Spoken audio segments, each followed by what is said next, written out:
Olá pessoal, tudo bem com vocês? Para quem ainda não me conhece, meu nome é Amanda, eu sou enfermeira, professora e hoje estarei ministrando, continuando essa aula de anatomia e a fisiologia dos sistemas. Vamos lá?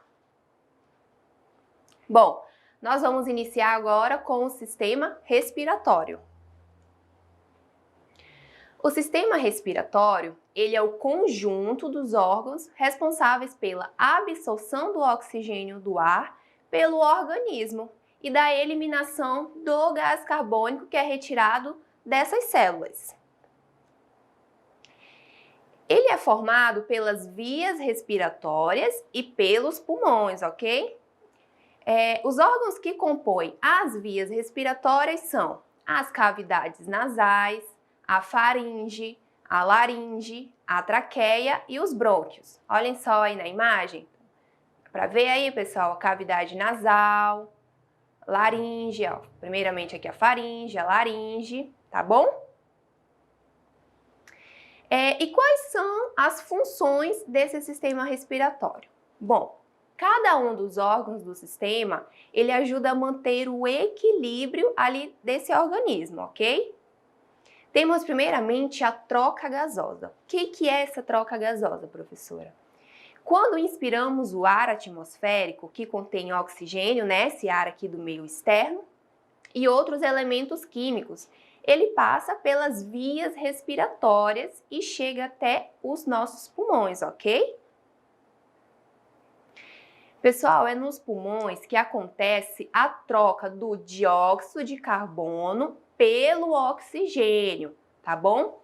E graças aos músculos respiratórios que este órgão cria forças para o ar fluir. Tudo isso, pessoal, é a partir de estímulos e comandos emitidos pelo nosso sistema nervoso central, ok? Temos também o equilíbrio ácido-base. O equilíbrio ácido-base, ele corresponde à remoção, a retirada do excesso de CO2 do nosso organismo. Nesta função, novamente, temos a atuação, como eu falei, do sistema nervoso, ok? Ali eles trabalham em conjunto. E ele é responsável por enviar todas essas informações para os controladores da nossa respiração, ok? Outra função que nós temos é a produção de sons. A produção e emissão de sons, ela é realizada pela ação conjunta desse sistema nervoso e dos nossos músculos, ok?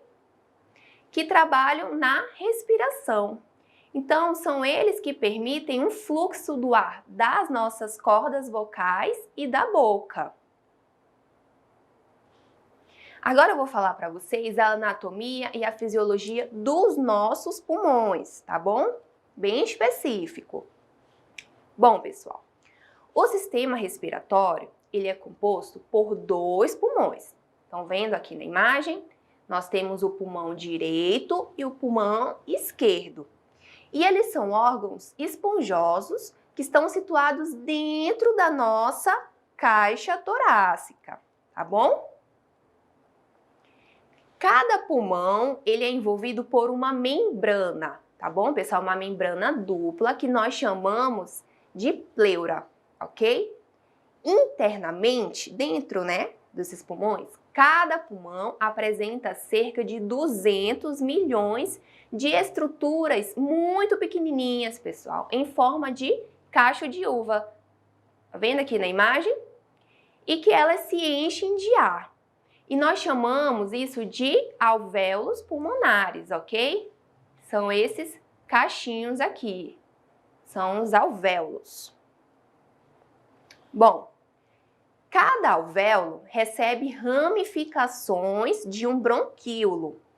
E nos alvéolos realizam-se as trocas gasosas entre o ambiente, que nós chamamos de hematose, ok?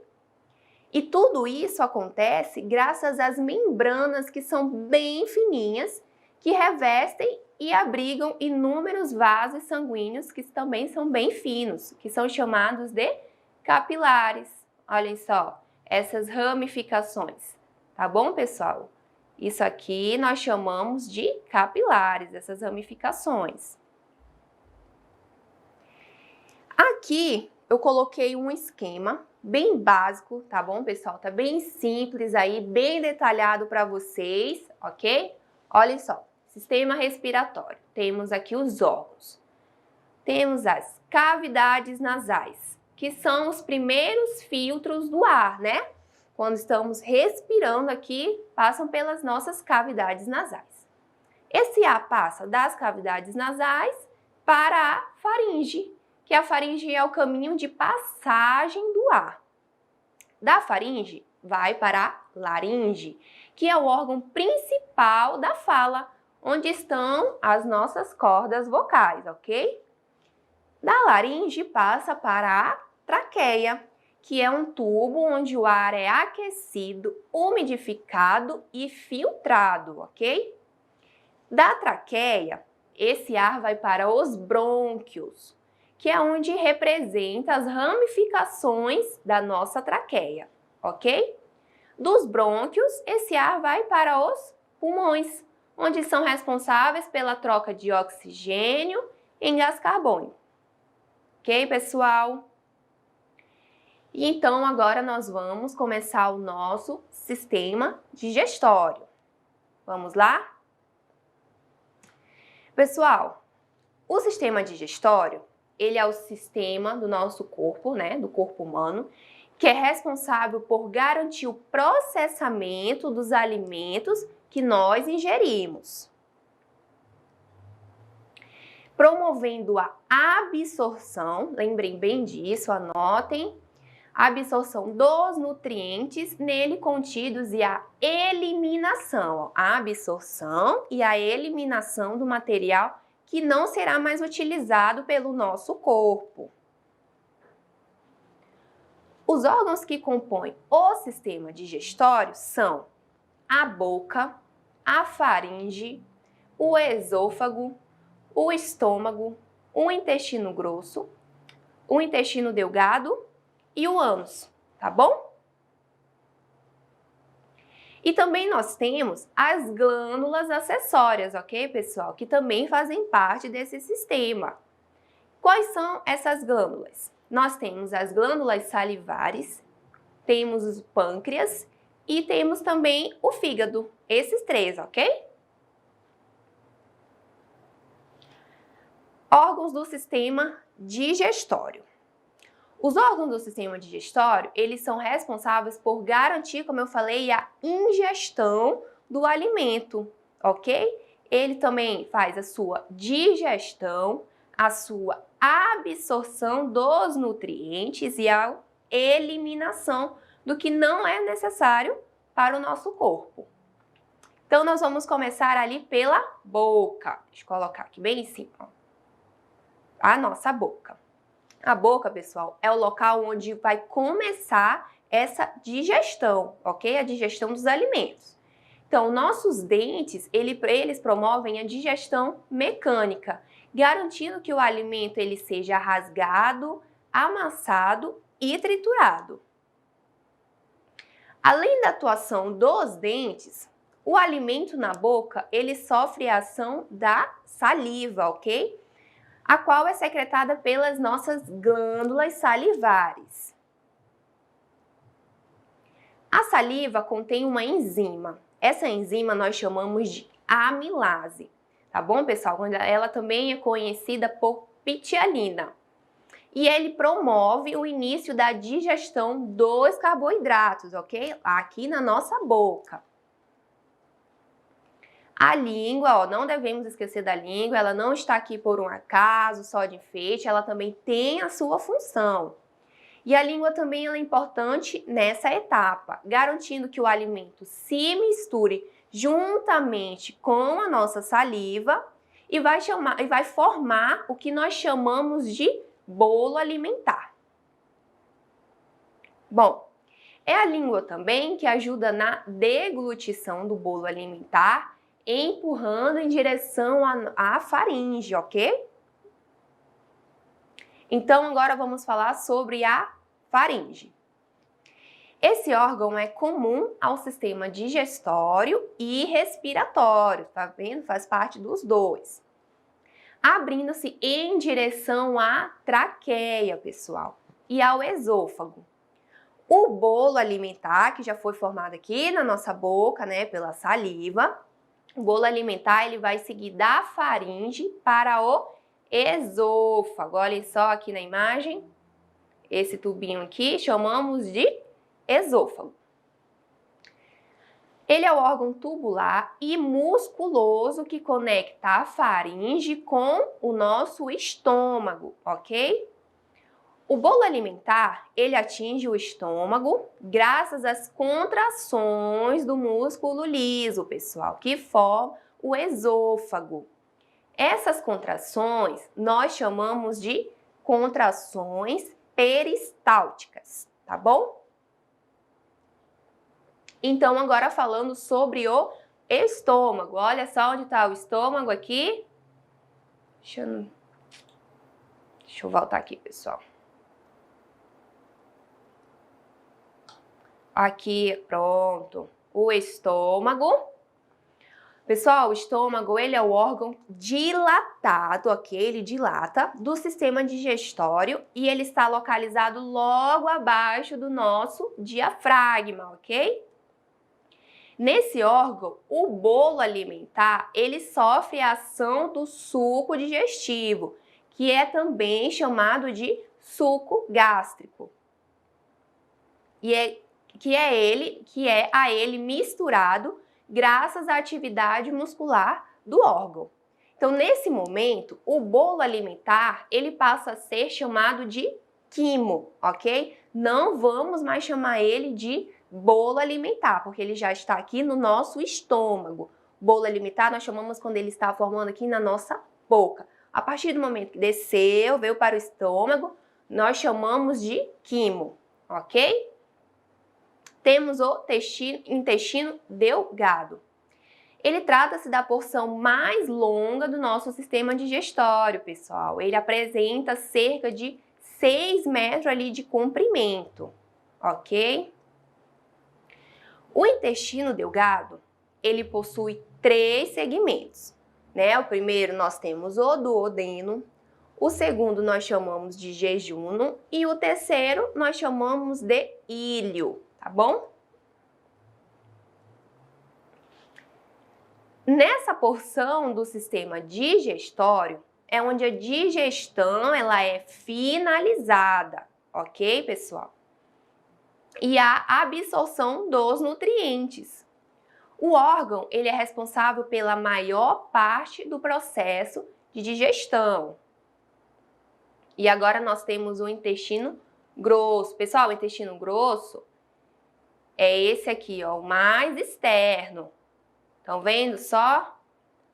Essa parte mais externa aqui, nós chamamos ele do intestino grosso. E ele tem cerca de 1,5 metro de comprimento.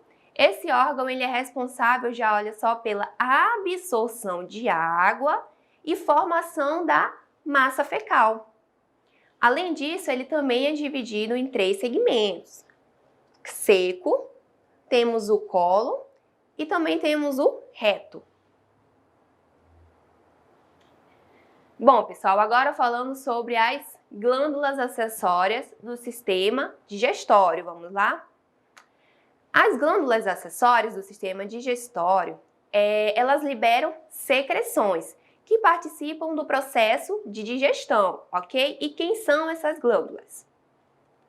Primeiramente, nós temos as glândulas salivares, que elas são responsáveis pela produção da nossa saliva, ok?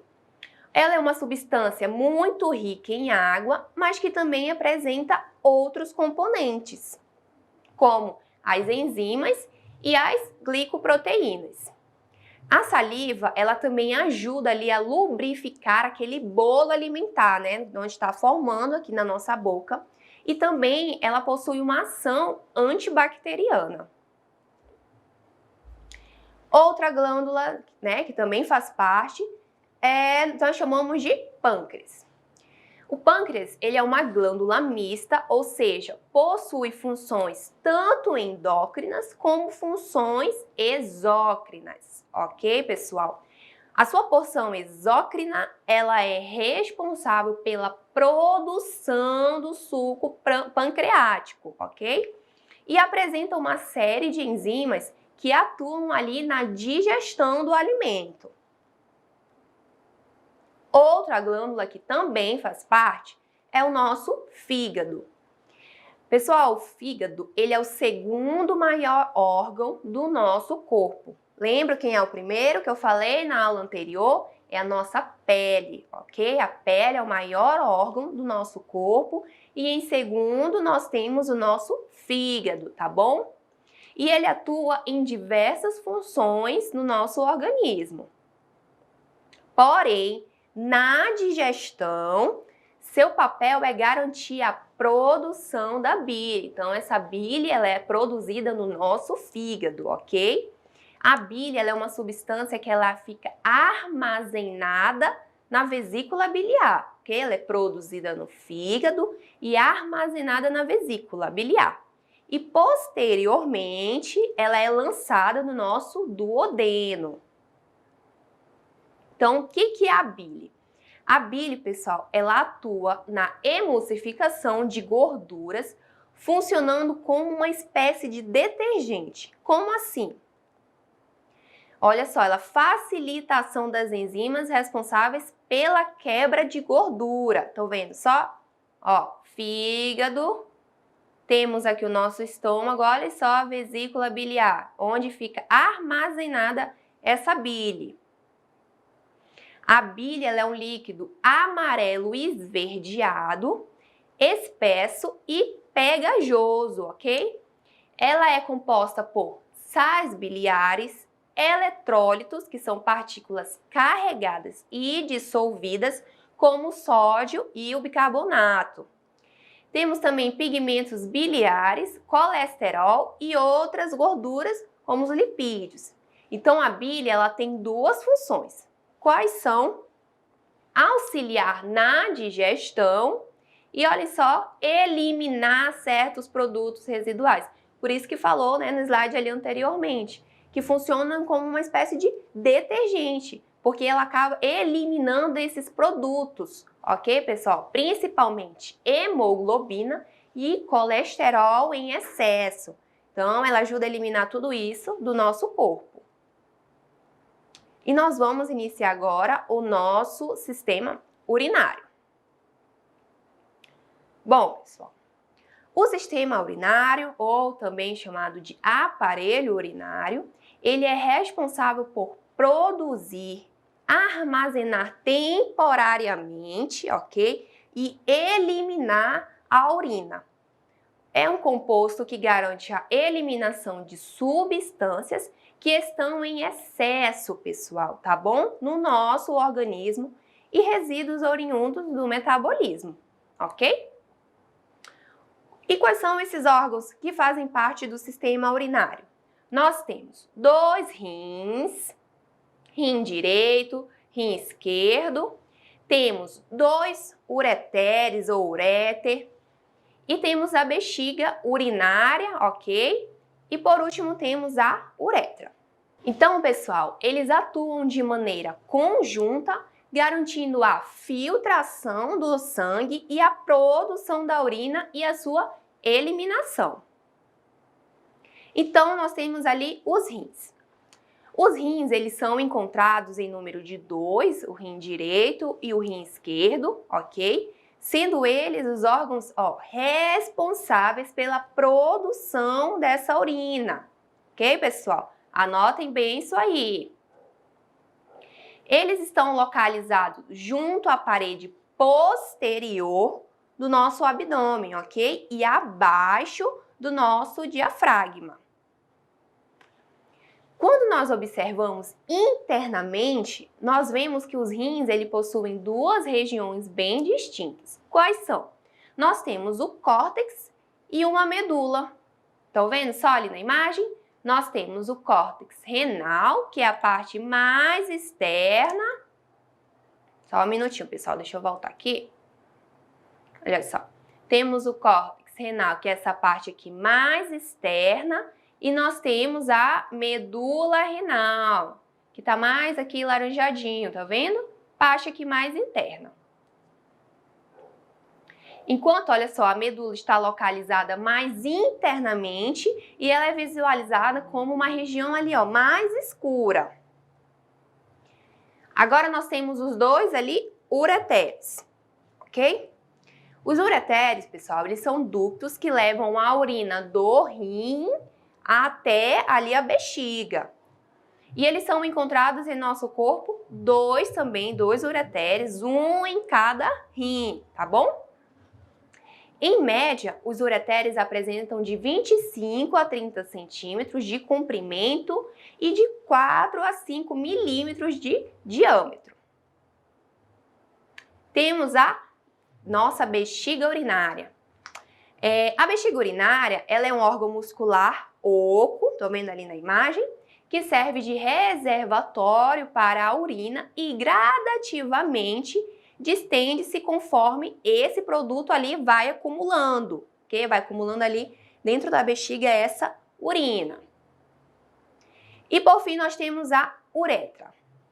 A uretra, pessoal, ela é um órgão que garante a eliminação dessa urina que está armazenada ali na bexiga, ok? Para o meio externo. No homem, a uretra ela apresenta um comprimento médio de 20 centímetros. A uretra da mulher apresenta cerca, olha só, de 4 centímetros de comprimento. Tá vendo só a diferença de tamanho? Bom, como nós sabemos, o sistema urinário, ele é o sistema responsável pela formação da urina, né? A formação ali nos nossos rins. A urina, ela é produzida nos rins, passa ali pelos ureteres, é armazenada temporariamente na bexiga e posteriormente ela é lançada para o exterior do nosso corpo por meio da nossa uretra. Agora, olha só, coloquei aqui curiosidades do nosso sistema urinário.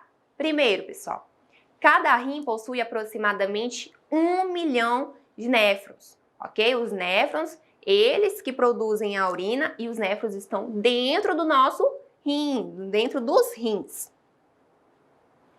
O rim direito, ele é ligeiramente mais baixo do que o rim esquerdo, pessoal. Nós temos um rim mais baixo e o outro mais alto, tá bom? Por conta da presença do nosso fígado. E os rins, eles recebem cerca de 1,12 litros de sangue por minuto, ok, pessoal? Por minuto. A capacidade média da nossa bexiga é de aproximadamente 700 a 800 ml, tá bom? Bom, agora nós vamos dar início ao nosso sistema endócrino. Vamos lá? Pegue um papelzinho aí, anotem, pessoal, que isso aqui é bem específico, tá bom?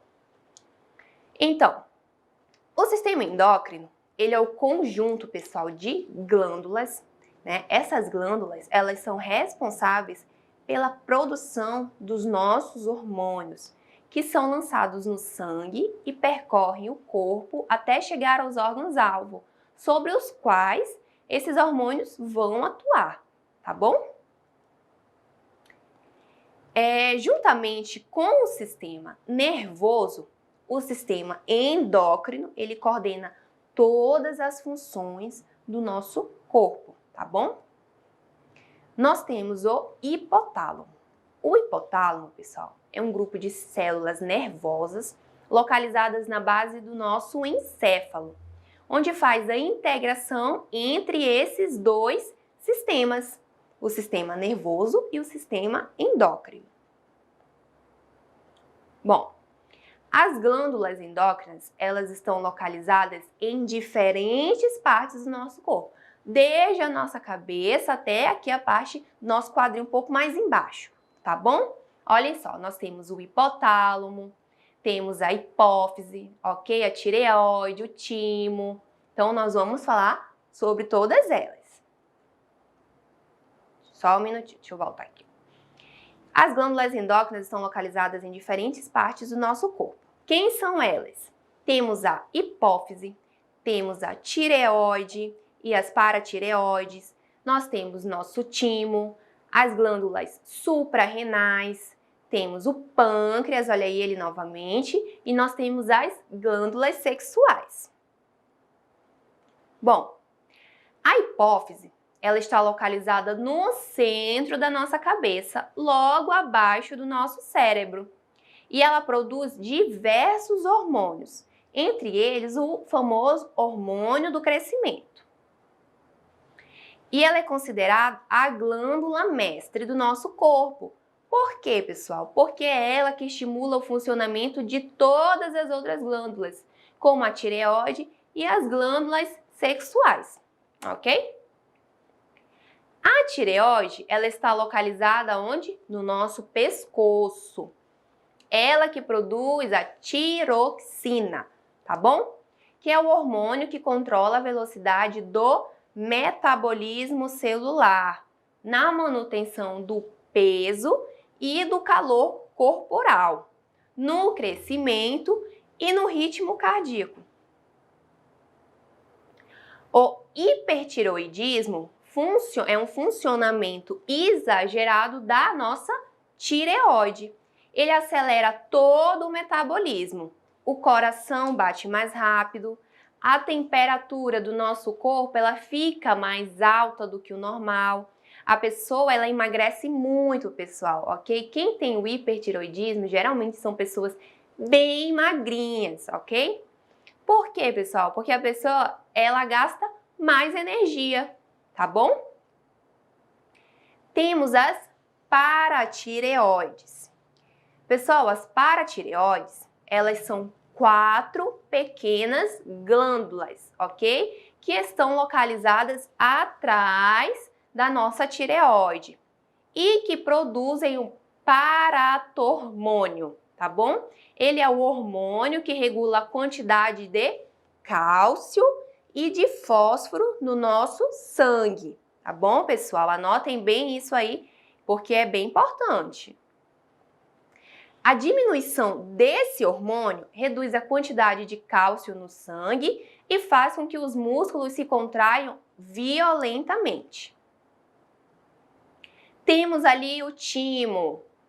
Pessoal, o timo ele está situado entre os pulmões, ok? Mais ou menos aqui. E ele produz um hormônio que atua na defesa do organismo do recém-nascido. Aquele bebezinho, né, que acabou de nascer, ele ajuda contra infecções. Nessa fase, apresenta um volume acentuado, crescendo normalmente até a nossa adolescência. Então, vai do RN, ali do recém-nascido, até a nossa adolescência. Quando ele começa a atrofiar, ok? Ele começa ali a diminuir. Na idade adulta, ele diminui de tamanho, por quê? Porque ele tem todas as suas funções ali reduzidas. Temos as glândulas suprarrenais. As glândulas suprarrenais, elas situam-se acima dos nossos rins e produzem a famosa adrenalina. Quem nunca ouviu falar do hormônio chamado adrenalina, pessoal? Né? Ele prepara o corpo para a ação. Quais são os efeitos da adrenalina no nosso organismo?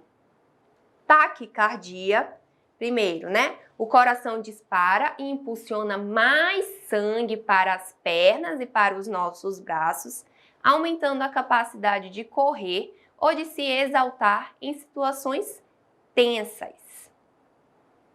Aumento da frequência respiratória e da taxa de glicose no nosso sangue, liberando mais energia ali para as células. Contração dos vasos sanguíneos da nossa pele, de modo que o organismo envia mais sangue para os músculos esqueléticos e por isso nós ficamos pálidos de susto e também gelados de medo, né? Quando a pessoa vai ali andar de montanha-russa. Eu, pelo menos, eu morro de medo, mas vou, né? Quando eu saio, eu tô pálida, gelada. O que é isso, pessoal? É adrenalina, é muita adrenalina ali no nosso corpo, tá bom? Agora falando sobre o pâncreas. O pâncreas, ele é uma glândula mista. Por quê? Porque ele produz tanto insulina como o glucagon. Produz também o suco pancreático, ok, pessoal? Que ele é lançado no intestino delgado e desempenha importante papel na nossa digestão. Bom, a falta ou baixa produção de insulina, olhem só, acaba provocando o que, pessoal? A diabetes. O que é a diabetes?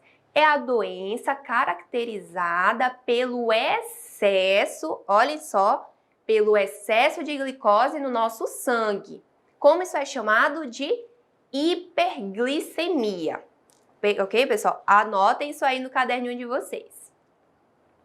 O glucagon, ele já funciona de maneira oposta a essa insulina. Quando o organismo fica muitas horas sem comer, né, a gente fica muito tempo ali sem se alimentar, a taxa de açúcar no nosso sangue, pessoal, ela vai o quê? Vai cair muito.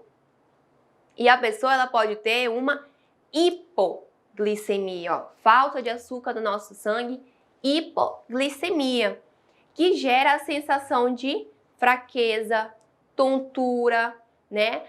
Tem gente que até desmaia, fica aquela sensação de mal-estar quando a gente está com fome. É por conta disso, pessoal, é por conta da falta do açúcar no nosso sangue. E chamamos isso de hipoglicemia, ok?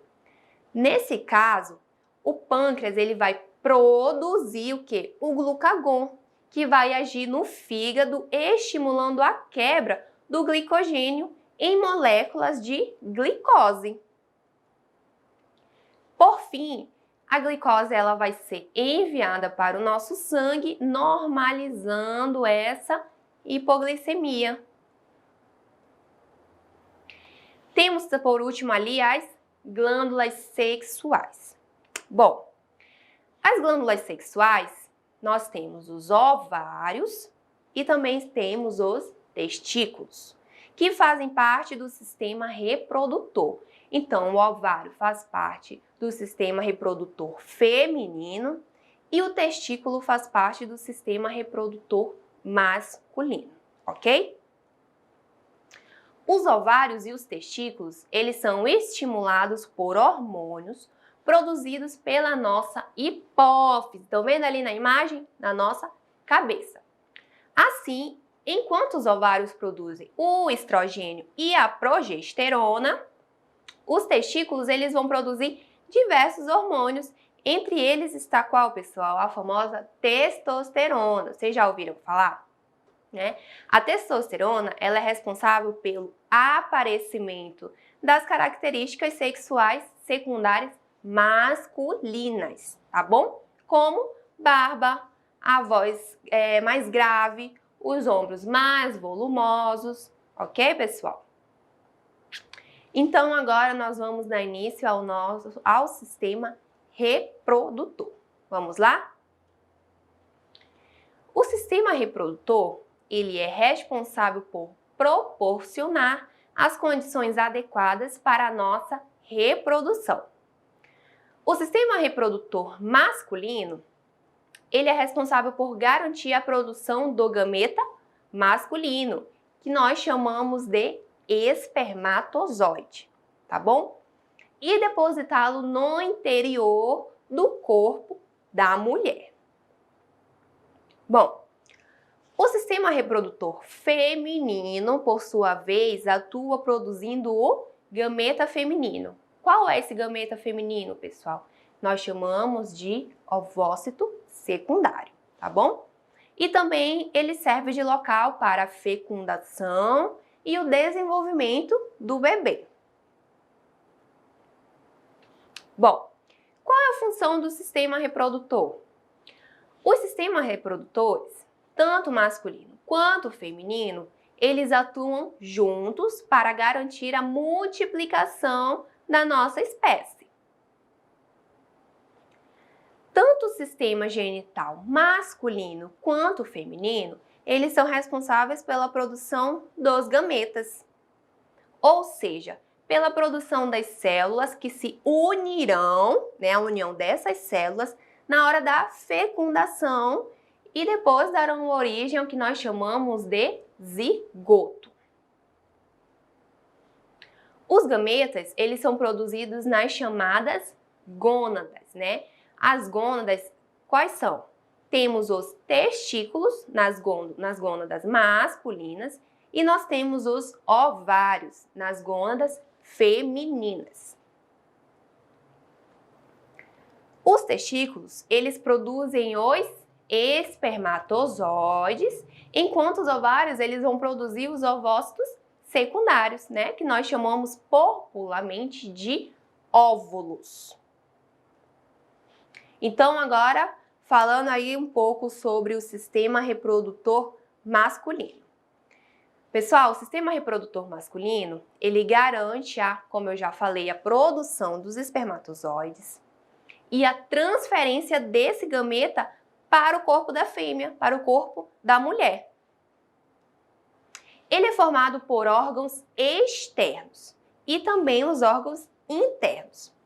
O pênis e o saco escrotal são chamados de órgãos reprodutivos externos, ok? Do homem. Enquanto os testículos, os epidídimos, os ductos deferentes, os ductos ejaculatórios, a uretra, as vesículas seminais, a próstata e as glândulas bulbouretrais são órgãos reprodutivos internos, ok, pessoal? Temos ali, primeiramente, os testículos. Pessoal, os testículos, eles são as gônadas, como eu falei para vocês, masculinas. E elas estão localizadas dentro do saco escrotal. Deixa eu tentar mostrar ali na imagem para vocês. Aqui, ó. Estão vendo só? Aqui o saco escrotal, também conhecido como escroto, ok? Eles são formados por vários tubos ali enrolados, que nós chamamos de túbulos seminíferos, nos quais os espermatozoides serão produzidos. Temos ali o epidídimo, ok? A imagem, epidídimo, essa partezinha aqui mais externa. Após saírem dos túbulos seminíferos, os espermatozoides, eles vão seguir até onde, pessoal? Até o epidídimo, formado por tubos espiralados, ok? Então, nesse local, os espermatozoides adquirem maturidade e eles tornam-se móveis. Temos ali o ducto deferente. No momento da ejaculação, os espermatozoides, eles vão seguir do epidídimo para o ducto deferente, ok? Esse ducto, pessoal, encontra o ducto da vesícula seminal e passa a ser chamado de ducto ejaculatório, o qual se abre na uretra. A uretra é o ducto que se abre para o meio externo, ok? Ela percorre todo o pênis e serve de local de passagem para o sêmen e para a urina, sendo, portanto, um canal comum ao sistema urinário e também sistema reprodutor. Temos ali as vesículas seminais. No corpo masculino, observa-se a presença de duas vesículas seminais, as quais formam secreções que compõem cerca de 60% do volume, ok? E do sêmen. Essa secreção, pessoal, apresenta várias substâncias, incluindo a frutose, que serve de fonte de energia para esse espermatozoide. Temos ali a próstata, que secreta um fluido que também compõe o sêmen, ok? Essa secreção contém enzimas anticoaguladoras e nutrientes para esse espermatozoide. Glândulas bulborretrais. Bom, No corpo masculino, observa-se a presença de duas glândulas bulborretrais. E elas são responsáveis por secretar um muco claro, ok? Que neutraliza a uretra, retirando resíduos de urina que possam ali estar presentes. Temos ali mais externo o pênis, que é o órgão responsável pela cópula. Ele é formado por tecido erétil que se enche de sangue no momento da excitação sexual. Além do tecido erétil, no pênis é possível observar a passagem da uretra pela qual o sêmen passará durante a ejaculação, ok? Então, agora dando início ao sistema reprodutor feminino. Bom, pessoal, o sistema reprodutor feminino, ele servirá de local para quê? Para a fecundação e para o desenvolvimento do bebê, ok?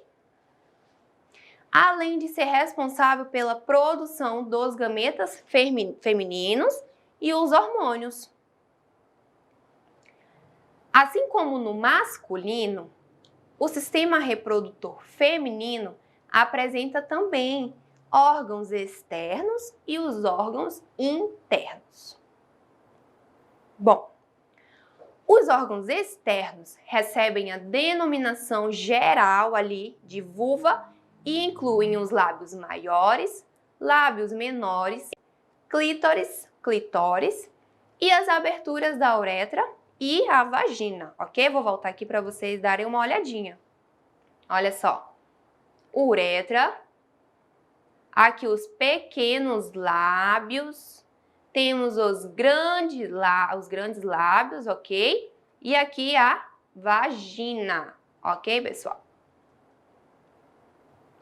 Já os órgãos internos incluem que os ovários, as tubas uterinas, o útero e a vagina, tá bom? Olhem só aqui na imagem.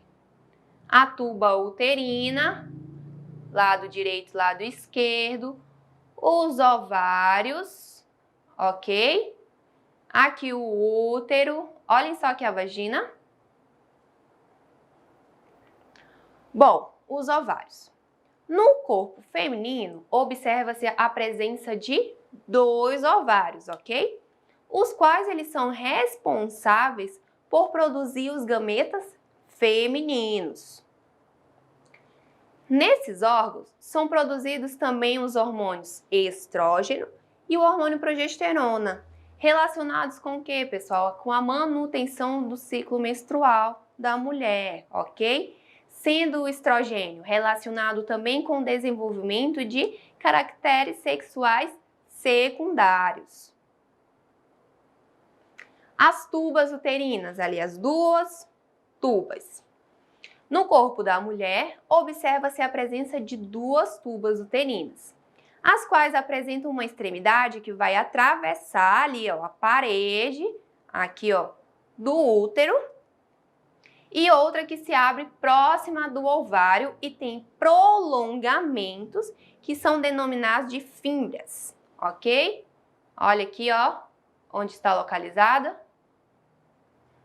A fecundação, pessoal, ocorre geralmente na região ali das tubas uterinas, ok? Bom, o útero.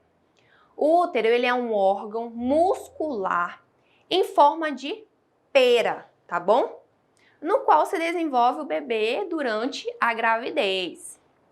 A parede do órgão é espessa e possui 3 camadas. Quais são? A camada mais espessa é chamada de miométrio. Olha só aqui, miométrio. E ela é formada por grande quantidade de fibras musculares lisas, ok?